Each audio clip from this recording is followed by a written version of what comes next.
नमस्कार, स्वागत है आपका हमारी खास पेशकश रबी के सही आंकड़े अभी। यानी रबी सीजन को लेकर लोगों के मन में काफी दुविधाएं हैं। किस तरह का उत्पादन इस बार रहेगा? सरकार ने अपने टारगेट तो तय कर रखे हैं क्या, लेकिन उस दिशा में हम बढ़ रहे हैं? किस तरह का उत्पादन नंबर होने वाला है रबी के एक एक फसल को लेकर हम आज चर्चा करने वाले हैं। और चर्चा में साथ देने के लिए और अपना अनुमान लेकर हमारे साथ जी चंद्रशेखर साहब हैं, जाने माने कमोडिटी गुरु, कमोडिटी एक्सपर्ट, जो हमेशा सीजन के उत्पादन से पहले वो अपना अनुमान लेकर आते हैं और ग्राउंड के लोगों से लंबी चौड़ी उनकी बात होती है। लंबे डिटेल्स के बाद पूरे आंकड़े वो जो जुटाते हैं, कई महीनों की मेहनत के बाद वो इस नंबर्स को लेकर आते हैं। तो ये अनुमान काफी अहम होगा रबी फसलों के हिसाब से, रबी सीजन के हिसाब से। लेकिन हम शुरुआत कर लेते हैं मानसून को लेकर। चंद्रशेखर सर, बहुत बहुत शुक्रिया सबसे पहले आप हमारे स्टूडियो में आए और ये तमाम आंकड़ों पर आपने इतनी मेहनत की है, इतने लोगों से आपने बातचीत की होगी। सबसे पहले मैं मानसून को लेकर बात आपसे करूंगा। मानसून को लेकर क्या स्थिति बन रही है? क्योंकि एल नीनो एक्टिव है, जिस तरह की स्थिति चाहिए, जो मॉइस्चर चाहिए जमीन को, वो मिल पा रही है कि नहीं, उस पर पहला आपका कमेंट चाहिए सर। हम पहले बात करेंगे दक्षिण पश्चिम मानसून जो 2023 वाला, जब वो समाप्त हुआ तब लगभग 6% कमी डेफिशिएंसी था उसमें। उसके वजह से ज़मीन में नमी कमी थी।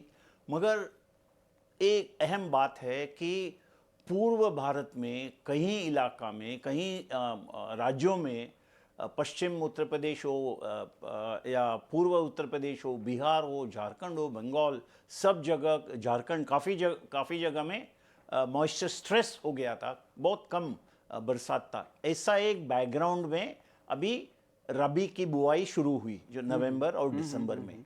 और जैसे पहले बताया, ज़मीन में ज़रूर नमी कमी थी। दूसरा है, हमें चाहिए विंटर रेन्स, सर्दी का मौसम में हमें बारिश चाहिए। और एल नीनो के वजह से वो सर्दी का मौसम में जो बारिश जितना होना है वो नहीं हुआ है। तो अभी आप लेटेस्ट आईएमडी के जो सैटेलाइट पिक्चर देखोगे तो उसमें पता लगेगा हमको कि कितने इलाके, हमारे देश में 36 मीटेरोलॉजिकल सब डिविजन्स है, उसमें लगभग 15 से 20 सब डिविजन डेफिशिएंट है और कहीं सब डिविजन लार्ज डेफिशिएंसी, यानी आधे से ज्यादा। तो ये रबी के लिए ये अच्छा नहीं है क्योंकि पानी बहुत कम है। तो इसका असर जरूर हमें दिखेगा पैदावार पर। सर, आईएमडी के आंकड़े की आप जिक्र कर रहे थे, जो अनुमान उन लोगों ने लगाया है, एल नीनो एक्टिव रहने की संभावना अप्रैल तक लगाई जा रही है। तो क्या लग रहा है, हीट वेव जो पिछले 2 सालों से हम देख रहे हैं कि हीट वेव फरवरी के महीने में शुरू हो जाती है, उससे यील्ड पर भी असर होता है, क्या ये लगातार तीसरा साल होगा जो ऐसी स्थिति पैदा होगी सर? नहीं, एल नीनो और हीट वेव में ज्यादा संबंध नहीं है। कुछ तो संबंध है मगर ज्यादा नहीं है। हीट वेव एक अलग ही इट्स अ वेदर फेनोमेनन। मगर एल नीनो के वजह से नमी कम हो जाता है जमीन पर, नंबर 1। दूसरा पॉइंट है, एल नीनो अब मार्च और अप्रैल तक चलेगा। यानी कि ड्राई कंडीशन जो है मार्च और अप्रैल महीना तक चलेगा। उसका असर हमारा क्रॉप में दिखेगा। मगर उसके अलावा समझो अभी हीट वेव भी हो गया और जिसके लक्षण अभी दिख रहे हैं, और आईएमडी का एक अनाउंसमेंट भी आया है कि फरवरी महीने में डे टेम्परेचर बढ़ने का संभावना ज्यादा है। तो वो बढ़ेगा तो लगभग हीट वेव कंडीशन हो जाएगा। तो ऐसा होगा फरवरी और मार्च में। तो ये तीसरा साल होगा of heat wave and lower crop. 2022 में हमने देखा, 2023 में देखा और 2024 में भी इसका काफ़ी असर मैं रबी क्रॉप में देख रहा हूँ। चलिए, अब तो ये तो मानसून की जो स्थिति है, जो मौसम की स्थिति है, क्लाइमेटिक कंडीशन है, इसके बारे में आपने काफी कुछ बता दिया, चीजें क्लियर भी की। अब एक एक करके मैं फसल के बारे में आपसे बात करता हूं। सर, सबसे पहले गेहूं एरिया में बहुत ज्यादा फर्क नहीं है पिछले साल और इस साल के एरिया में।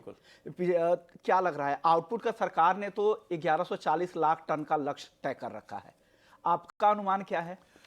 ऐसा है, गेहूं में मैं दो सिनेरियो देख रहा हूं। एक सिनेरियो है, गॉड विलिंग, हमारा एकदम नॉर्मल मौसम, हमारा नॉर्मल रहेगा, हीट वेव नहीं रहेगा। तो एक उत्पादन का एक आंकड़ा है। दूसरा है, समझो हीट वेव आ गया है तो उत्पादन का एक जो आंकड़ा है वो अलग है। तो वो आंकड़ा मैं अभी आपको बताता हूँ। एक है हमारा लक्ष्य, जैसे कि तुमने बताया 114 मिलियन टन, मैं मिलियन में बिल्कुल, कोई बोलता नहीं हूँ। सर। तो सिनेरियो नंबर 1 क्या है कि मौसम अच्छा रहेगा, ओके। हीट वेव नहीं होगा, और भी आगे जाकर के फरवरी में बरसात होगा, विंटर रेंज होगा, ये सब अनुमान, फेवरेबल चीजें आपके रहीं तब। फेवरेबल। तो उसमें मैं मानता हूं 102 से 104 मिलियन टन का उत्पादन होने का संभावना है। ये सिनेरियो 1। सिनेरियो 1। बट सिनेरियो 2 में समझो हीट वेव आ गया, और मगर हमारा जो व्हीट रिसर्च इंस्टीट्यूट ने बोला है कि 70% गेहूं जो है heat resistant, heat tolerant varieties है। मगर उसका सबूत इस साल हमें मिलना चाहिए। तो हीट वेव आने के बावजूद भी क्या will it resist the heat, पता नहीं हमें। तो एक एडवर्स वेदर होगा तो मैं उस हमारा जो उत्पादन है और भी कम हो करके 95 टू 98 मिलियन टन हो सकता है। तो normal scenario 102 104, not normal less than satisfactory will be 95 to 98। इसमें और एक बात कहना चाहता हूँ, हमें इसको पिछले साल का आंकड़ा से देखना चाहिए, compare with last year number. Last year सरकार ने पहले बताया 112 मिलियन टन का। अगर आपको भी याद है हमने बात की है और हमने बताया कि 104 105 से ज्यादा होगा ही नहीं। उसका सबूत है फूड कॉर्पोरेशन का प्रोक्योरमेंट वगैरह वगैरह। तो अब सरकार ने जरा सा घटा के 110.6 का रखा है। वो भी इसमें मानता नहीं हूं। ये तो 2023 का हम बात कर रहे हैं, वहां भी 104 105 मिलियन का ही है। तो वही उससे भी कम होने का संभावना इस साल है। तो एक खतरा है गेहूं में। देखिए ले आपके रिपोर्ट है, आपने इसमें डिटेल्स में बातचीत की होगी, ग्राउंड के लोगों से इतनी बातचीत की है, और 2 सिनेरियो सर ने समझाया है। पहला सिनेरियो, अगर मौसम वेदर आपके अनुकूल रहता है, हीट वेव नहीं आती है, तो 1020 से 1040 लाख टन उत्पादन का अनुमान। अगर हीट वेव आ गया तो वो 950 से 980 लाख टन भी उत्पादन रह सकता है। ये दूसरे सिनेरियो में अगर चीजें अनुकूल नहीं रही तब। चलिए अब सर पल्सेस की बात कर लेते हैं। पल्सेस में चना सबसे प्रोमिनेंट और काफी उम्मीदें रहती है, क्योंकि बाकी दालों की महंगाई की भरपाई यहीं से होती है। और जिस हिसाब से पुराने स्टॉक खत्म हो रहे हैं, मिलों की डिमांड है, क्रशिंग के लिए डिमांड है, और वो डिमांड की कमी को देखते हुए दाम भी तेजी से बढ़ते जा रहे हैं। मैं खुद ही रिटेल स्टोर्स में गया हूं तो काफी तेजी से बढ़े हैं। 100 रुपए के ऊपर रिटेल वाले बेच रहे हैं चने। मैं खुद खरीद के लाया हूं, पर्सनल एक्सपीरियंस बता रहा हूं। एरिया अगर सर देखें तो एरिया 2023 में करीब 112 लाख हेक्टेयर में था, 105 लाख हेक्टेयर में 2024 की बुआई है। आउटपुट सरकार ने 136 लाख टन का दे रखा है। सर क्या ये संभव लग रहा है? आपका अनुमान क्या है? बिल्कुल, हम इसके बारे में भी हम चर्चा कर चुके हैं यही चैनल में। एक सरकार का जो 136 लाख का जो आंकड़ा है, अभी लास्ट रिपोर्ट में उन्होंने घटा के उसको 122 लाख टन का अनुमान दिया है। मगर मैं ये मानता हूं कि 122 भी बहुत ज्यादा है, इतना उत्पादन नहीं था। 110 से 115 का मेरा अनुमान है। 2023 वाला मैं बोल रहा हूं। तो फिर भी ठीक है, 136 से तो 122 तक लाना पड़ा सरकार को, क्योंकि दे मस्ट बी रीअसेसमेंट तो होता है। मगर इस बार 6 लाख हेक्टेयर कमी है चना का जो एरिया में। This number 1। मौसम इतना अनुकूल नहीं है, और ये सब देखते हुए मेरा अनुमान होगा 100 लाख यानी 10 मिलियन टन टू 10.4 और 10.5 मिलियन टन, यानी 100 से 105 लाख टन का ही उत्पादन में देखता हूं। मगर in the normal weather conditions, but weather conditions और भी खराब हो गया तो मैं इससे भी 100 लाख टन से भी कम होने का खतरा है। मगर उसके बारे में अभी मैं बोलूंगा नहीं कुछ। नहीं बिल्कुल। मैं तो एक आपको लग रहा है जो अनुमानित फिगर अभी जो बैलेंस्ड करके जो चीजें दिख रही हैं आपको, वो 100 से 104 लाख टन के आसपास का दिख रहा है। लेकिन सरकार का, गवर्नमेंट ऑफ इंडिया का एस्टिमेट भी अगर 2023 का देखे तो 123 लाख टन का था। correct, लक्ष्य तो आपने कहा, हालांकि उन्होंने डाउनवर्ड रिवाइज किया है 122 लाख टन का, लेकिन वो भी अभी ज्यादा, उससे काफी ज्यादा दिख रहा है। और एरिया भी कम था, लोगों को भाव नहीं मिले, किसानों को पिछले कुछ सालों में भाव अच्छे नहीं मिले, तो उन्होंने शिफ्ट भी किया दूसरे फसलों की तरफ। सर, ये इसके बाद एक और फसल है जिसका रिकॉर्ड इंपोर्ट हो रहा है, उत्पादन भी इसका बम्पर रहने का अनुमान है। मसूर की मैं बात कर रहा हूं, 2023 का एरिया था 18 लाख हेक्टेयर में, 2024 का एरिया है 20 लाख हेक्टेयर में। आपका अनुमान क्या कह रहा है, किस तरह के उत्पादन के नंबर आ सकते हैं मसूर के? कोई बड़ा वृद्धि मैं देख नहीं रहा हूं। वैसे हमने सरकार की ओर से एक स्टेटमेंट भी देखा कि हमारा रिकॉर्ड उत्पादन होगा मसूर का इस साल, और हम दुनिया में सबसे बड़ा उत्पादक बन जाएंगे। तो पिछले साल 16 लाख टन का जो उत्पादन था, इस साल में ज्यादा इसमें कोई इजाफा देख नहीं रहा हूं। शायद 1 लाख, मैक्सिमम ज्यादा से ज्यादा 2 लाख टन का वृद्धि हो सकता है। तो मैं इसका आंकड़ा 17 लाख से 18 लाख टन का मसूर का उत्पादन मेरा अनुमान है। ओके, सत्तर, यानी बहुत ज्यादा जितना माहौल बनाया जा रहा है उतना अनुमान तो नहीं है। अब मटर को लेकर सर क्या अनुमान लगा रहे हैं आप? हाँ, मटर is very very tricky crop. मटर में 10 लाख हेक्टेयर का ही एरिया है, बिल्कुल बिल्कुल सिमिलर एरिया है जो 2023 और 24 तो उसमें भी उसका सरकार का कोई अलग एरिया का एस्टिमेट आता है, मगर उत्पादन का एस्टिमेट नहीं आता है कृषि मंत्रालय से।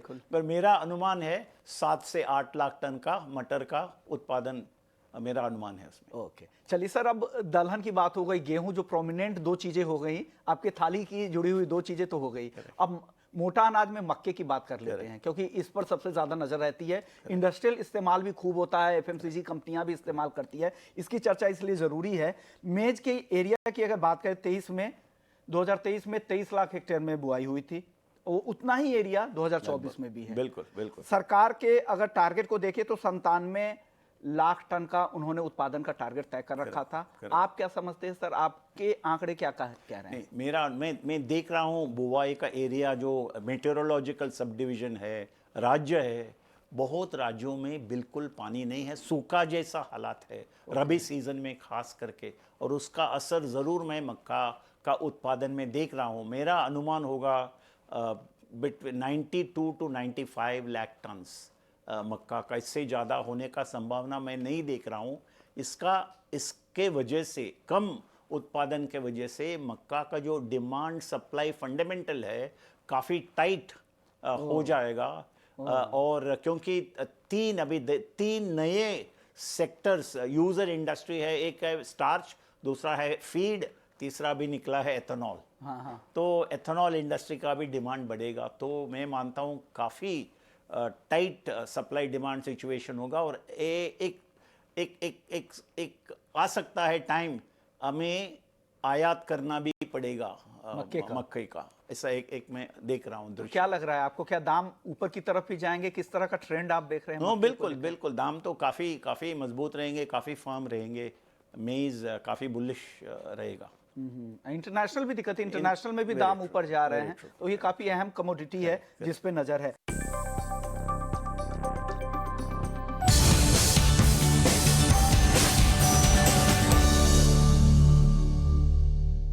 नमस्कार, स्वागत है आपका हमारी खास पेशकश कमोडिटी के सवाल में। कमोडिटी के सवाल में आज हम बात करने वाले हैं रिस्क मैनेजमेंट के बारे में। हेजिंग होता क्या है, बेसिक्स बातें बताएंगे, और साथ ही एक्सचेंज पर एग्री मार्केट में जो डिलीवरी की जो पूरी प्रक्रिया होती है वो होती क्या है, और कैसे जो हमारे कंज्यूमर्स होते हैं, चाहे वो प्रोड्यूसर्स हो, कैसे रिस्क मैनेजमेंट उनके लिए कितनी अहमियत होती है, तमाम मुद्दों पर चर्चा करने वाले हैं। आज हमारे साथ दो मेहमान भी हैं। अभिषेक गोविलकर साहब हैं, एग्री हेड हैं मल्टी कमोडिटी एक्सचेंज के, MCX के, और साथ ही हमारे साथ भूपेंद्र सिंह राजपाल हैं, MD और CEO हैं मंजीत ग्रुप से। आप दोनों मेहमानों का बहुत बहुत शुक्रिया। सबसे पहले भूपेंद्र जी आपके पास ही आएंगे। मेरा पहला सवाल होगा, बिल्कुल बेसिक के साथ जाएंगे कि रिस्क मैनेजमेंट क्या है, हेजिंग क्या होता है, ये लोगों को समझा दीजिए आसान भाषा में। जो ये एक एक्सचेंज का जो प्लेटफॉर्म है, ये बहुत ही एक अच्छा प्लेटफॉर्म है सेफ गेम के लिए। अगर किसी को अपना प्रोडक्ट आगे का 6 महीने आगे का बेचना है या बाय करना है, और उसको आजकल मालूम नहीं रहता कि मार्केट में तेजी मंदी इतनी हो रही है, तो उसको बचने के लिए सबसे बढ़िया हेज का है कि ये बहुत अच्छा प्लेटफॉर्म है, ये पूरे वर्ल्ड में चलता है, जैसे कि यूएस में भी बड़ा चलता है, चाइना में भी चलता है। इससे से क्या होता है कि मैं आपको एग्जांपल देना चाहता हूँ, एक फार्मर्स है, फार्मर्स को मालूम है मेरे को कोई कमोडिटी लगानी है और आज प्राइस अच्छा है और वो आज लगाना चाहता है, पर उसको मालूम है कि 6 महीने के बाद जब मेरा प्रोडक्ट बाहर आएगा तो हो सकता है उस टाइम पे प्राइस बहुत नीचे आ जाए। तो इसी तरह से कोई सेलर है, एक्सपोर्ट में डिमांड है, मान लो उसको 6 मंथ आगे की, पर वो आज बिजनेस नहीं कर पाता है क्योंकि हेजिंग नहीं रहता उसके पास। अगर वो हेज करके अपना प्रोडक्ट वहां बेच के यहाँ खरीद लेता है तो अपना प्रॉफिट को वो निश्चित कर लेता है और अपने नफा नुकसान से वो बच सकता है। तो हेज जो एक्सचेंज द्वारा किया जा रहा है बहुत ही एक अच्छा प्लेटफॉर्म है, इससे जो तेजी मंदी से होने से जो बड़े बड़े लॉसेस है वो रुके जा सकते हैं। अब भूपेंद्र जी, आपसे मेरा अगला सवाल होगा, क्या कंज्यूमर्स के लिए, प्रोड्यूसर्स के लिए क्या हेजिंग बहुत बेहद ही जरूरी है और क्यों जरूरी है और वो कैसे हेज कर सकते हैं, ये भी उनको बता दीजिए। आज देखिए, मुझे आपको एग्जांपल देना चाहता हूँ कि एक्सपोर्ट में जैसा आपको बताया 1 साल आगे का प्रोडक्ट्स मांग रहे हैं, प्राइस मुझे बहुत अच्छा मिल रहा है और मेरे को लगता है कि मैं इसको बिजनेस करना चाहता हूँ, पर मैं हेजिंग, मेरे को डर लगता है कि 1 साल बाद प्राइस नीचे आ जाएगा तो क्या होगा। तो ये उस पर हेज करके और मात्र 10% डिपॉजिट देना पड़ता है, इसमें वर्किंग कैपिटल बहुत कम लगती है। अगर अगर दूसरा मैं फिजिकल माल अगर रखता हूँ 1 साल आगे का, तो मेरे को 100% उसके लिए इन्वेस्टमेंट करना पड़ेगा, इंटरेस्ट कॉस्ट बढ़ जाएगी।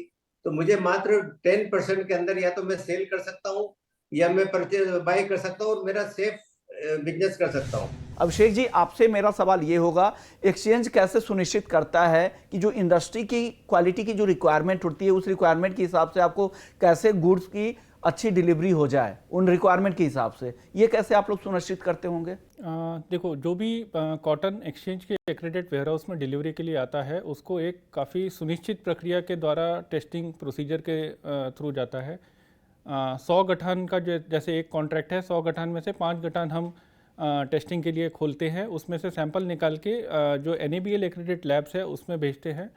और ये जो सैम्पलिंग है ये पूरी जो इंडिपेंडेंट एजेंसी, एक जो वर्ल्ड की सबसे मेजर रेपुटेड एजेंसी है SGS करके, उसको इसका दायित्व दिया हुआ है। तो SGS जो है वो पूरा सैम्पलिंग एक्सचेंज के बिहाफ पे करता है और वो जो सैंपल्स है NABL एक्रेडिट लैब जो काफ़ी नामांकित है, जैसे वेकफील्ड हो गया, अटीरा हो गया, या even cotton association of India का, ये 3 जो मेजर लैब्स है कॉटन के, उसमें सैंपल टेस्टिंग करके हम प्रमाणित करते हैं कि जो एक्सचेंज पे जो डिलीवरी है वो उस किस पैमाने की है। और लोग वो जो डिलीवरी है बिना किसी चिंता के और बिना किसी इशू के डायरेक्टली उठा सकते हैं। अगर उनको फिर भी अगर कोई डाउट है तो एक्सचेंज के ऊपर वो अपना दोबारा उसको रीटेस्ट करवाने का अर्ज दे सकते हैं, जिसमें हम उनको वापस टेस्ट करके प्रमाणित करके देंगे जो भी कॉटन की डिलीवरी है एक्सचेंज एक्रेडिट वेयर। बिल्कुल सही बात है, क्योंकि इंडस्ट्री के रिक्वायरमेंट के हिसाब से ही आप कॉन्ट्रैक्ट डिजाइन करते हैं ताकि जो डिलीवरी ऐसी हो ताकि उनको कोई दिक्कत ना हो, उनकी ज़रूरत के हिसाब से आप लोग पूरी क्वालिटी मेंटेन रखते हैं। सर, अब अगला सवाल होगा, एफपीओज किसान कैसे डेरिवेटिव मार्केट का फ़ायदा उठा सकता है? अभिषेक जी, वो उनके लिए क्या क्या फ़ायदा है, उनको क्या बेनिफिट्स मिलते हैं डेरिवेटिव मार्केट में आने के? देखो, एफपीओ या किसान जो है वो डायरेक्टली इनडायरेक्टली दोनों तरह से पार्टिसिपेट कर सकते हैं। एक तो सबसे मेन, जैसे भूपिंदर जी ने ऑलरेडी बताया कि वायदा जो है वो आपको 6 महीने आगे के भाव बताता है। तो जब आपको बुआई करनी है उसी वक्त आप एक अंदाज़ा लेके चल सकते हो कि आपकी जो फसल है, आने वाली फसल है, उसका आपको कितना उसका उपज मिलने वाला है या उसके ऊपर से आपको कितनी आमदनी होने वाली है। एक उसके बेसिस पे आप ये तय कर सकते हो कि बुआई करते वक्त कौन सी फसल का चयन करना है। एक तो ये पार्ट हो गया। दूसरा, अगर आपका फसल कटने को तैयार है या कट के रेडी है तो आप दूसरा एक और ये उसके ऊपर डिसीजन ले सकते हो कि आप माल आज ही बेचें या उसको 6 महीने 4 महीने रुक के बेचें, जहाँ की आपको ज़्यादा अच्छा भाव मिलेगा। तो आपको दोनों तरह से मदद करता है, एक तो कौन सी फसल लेनी है उसके बारे में चयन करने में, और दूसरा कि कब बेचे उसका भी आपको एक प्राइस इंडिकेशन आपको बताता है। इसके अलावा जो भी एफपीओज हमारे एक्सचेंज के ऊपर पार्टिसिपेट करते हैं, क्योंकि एक्सचेंज भी काफ़ी प्रयत्न कर रहा है ज़्यादा से ज़्यादा एफपीओज को हमारे साथ जोड़ के उनको हमारे एक्सचेंज के ऊपर ट्रेड और डिलीवर करवाने के लिए हमने काफ़ी अवेयरनेस प्रोग्राम भी किए हैं और उनको काफ़ी रियायतें भी दी हैं। जैसे जो भी एफपीओज एक्सचेंज के ऊपर अगर डिलीवर करेंगी तो उनके एसेइंग के खर्चे, उनके जो पैकिंग के खर्चे हैं, इसके अलावा कुछ हद तक उनका जो ट्रांसपोर्टिंग है, उनके खुद के गोडाउन से एक्सचेंज एक्रेडिट वेयरहाउस जाने के कुछ जो तय सीमा तक वो जो माल भाड़ा है उसको भी रियम्बर्स करेंगे। तो ऐसे कुछ से सब्सिडीज़ हैं जो उनको मिल सकती हैं अगर वो एफपीओज फार्मर के बिहाफ पे एग्रीगेट करके एक्सचेंज के ऊपर डिलीवर करते हैं, तो उनको काफ़ी हद तक जो खर्चे हैं जैसे असेइंग, टेस्टिंग और डिपॉजिट के, वो सारे उनके लिए एक्सचेंज उसको माफ़ करेगा और उनको उसका बेनिफिट हो सकता है। तो उनके लिए वो प्राइस रियलाइजेशन ज़्यादा से ज़्यादा मिलने के लिए वो एक अच्छा वे आउट हो सकता है कि जहाँ पे वो फिजिकल मार्केट से या जो प्राइमरी मार्केट है उससे ज़्यादा अगर रेट उनको एक्सचेंज एक्रेडिट वेयरहाउस में मिल रहा है तो वहाँ बेच के वो अच्छा मूल्य प्राप्त कर सकते हैं। ओके, अब छोटे छोटे सवाल है। अगर पहला सवाल है सुरेंद्र नगर से पूछा है गजेंद्र जी ने। इनका सवाल है कि आपने जो सब्सिडी की बातचीत की थी, जो एफपीओज किसान वगैरह का पार्टिसिपेट करते हैं, सब्सिडी करते हैं, तो उसका रिइंबर्समेंट कौन देता है? एक्सचेंज की तरफ से दिए जाते हैं या फिर सरकार की तरफ से ये मिलती है? ये जानना चाह रहे हैं। ये एक्सचेंज ही उसको करेगा। उनका जब डिपॉजिट एक्सचेंज एक्रेडिट वेयरहाउस में आ जाता है उसके बाद उनको एक अर्जी देनी रहती है और उस अर्जी के बेसिस पे उनके जितने खर्चे हैं उनका पूरा खर्चे देख के और वो सारे खर्चे उनको रियम्बर्स करेंगे एफपीओ को जो जिन्होंने डिपॉजिट किया है। सर, एक सवाल था जो नोखा से सवाल आया है रामपाल जी का। ये पूछना चाह रहे हैं कि एक्सचेंज के प्लेटफॉर्म पे अगर माल जमा करना चाहते हैं तो उन्हें क्या ध्यान रखना चाहिए ताकि रिजेक्शन के चांसेस नहीं हो? किस पैरामीटर्स का उन्हें ध्यान रखना चाहिए? कहाँ से वो जानकारी मिलेगी? हाँ, तो देखो एक्सचेंज के जो वेबसाइट है उस पर हमने कॉन्ट्रैक्ट पैरामीटर्स की जो लिस्टिंग है वो की हुई है। आप वहाँ पे जाके हमारे कॉन्ट्रैक्ट पैरामीटर में क्वालिटी पैरामीटर का जो वो है लेखा जोखा वो वहाँ से प्राप्त कर सकते हैं। जैसे कॉटन के लिए कुछ पैरामीटर जैसे स्टेपल लेंथ है मिनिमम 29 mm का होना चाहिए, ट्रैश कंटेंट 3% का होना चाहिए, मॉइस्चर 9% का होना चाहिए। ऐसे अलग अलग पैरामीटर हमने वहाँ पे ऑलरेडी सब डिटेल में विस्तृत किए हुए हैं। जो भी यानी व्यक्ति है जिनको क्वालिटी पैरामीटर की जानकारी चाहिए वो एक्सचेंज के वेबसाइट पे हमारा जो प्रोडक्ट पेज है उसमें कॉटन के कॉन्ट्रैक्ट स्पेसिफिकेशन को ध्यान में रख के उन जो भी क्वालिटी स्पेसिफिकेशन उसमें नामांकित की हुई है उस हिसाब से अपनी लॉट तैयार करके एक्सचेंज वेयरहाउस में लेके आए। बट इसमें क्योंकि ये एग्रीकल्चर प्रोड्यूस है थोड़ी बहुत कम ज़्यादा क्वालिटी में होने की गुंजाइश है, तो हर क्वालिटी पैरामीटर में टॉलरेंस वैल्यू भी दी हुई है। तो ऐसा नहीं है कि एक पर्टिकुलर कट ऑफ के नीचे या ऊपर का हम माल नहीं लेते हैं। हर एक पैरामीटर का एक सर्टेन टॉलरेंस लेवल भी दिए हुए हैं जो हमारे कॉन्ट्रैक्ट स्पेसिफिकेशन में चिन्हित है। आप वहाँ से पूरी जानकारी लेके अपने लॉट तैयार करके एक्सचेंज में बिना किसी डर के डिपॉजिट कर सकते हैं। सर, एक सवाल है राहुल का, पश्चिमी यूपी से इन्होंने सवाल पूछा है।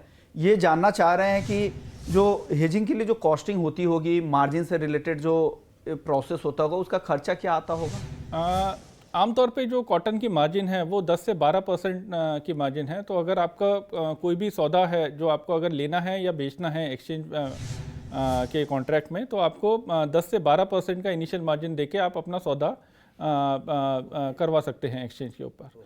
तो रफली अगर कॉटन का एक लॉट जो है वो अराउंड 26-27 लाख का है, तो उसका रफली अराउंड 2.5 पौने 3 लाख के आसपास का आपको मार्जिन मनी देना पड़ेगा। ओके, नहीं 2.5-3 लाख में आप पूरा 100 गांठों का आप सौदा एक्सचेंज के ऊपर कर बाकी M2M जो भी मार्केट के हिसाब से आपको मार्जिन देने पड़ेंगे। वो तो फिर उसके बाद जो भी भाव फर्क जितना डेली बेसिस पे होगा उसका मार्क टू मार्केट आपको डेली बेसिस पे सेटल करना पड़ेगा। ओके, शुक्रिया अभिषेक जी, भूपेंद्र जी, आप दोनों का बहुत बहुत शुक्रिया। आप लोगों ने यहाँ पर हमारे किसानों को, कारोबारियों को, जो एफपीओ संगठन से जुड़े हुए हैं, उन लोगों को आपने जागरूक किया और बताया कि हेजिंग क्यों जरूरी है, क्या इसकी अहमियत है, कैसे वो अपने कारोबार में बने रहने के लिए, खेती करने के लिए इसकी ज़रूरत है, कैसे वो रिस्क मैनेजमेंट करना चाहिए उनको। जागरूकता अभियान को आगे ले जाने के लिए बहुत बहुत आप दोनों का शुक्रिया।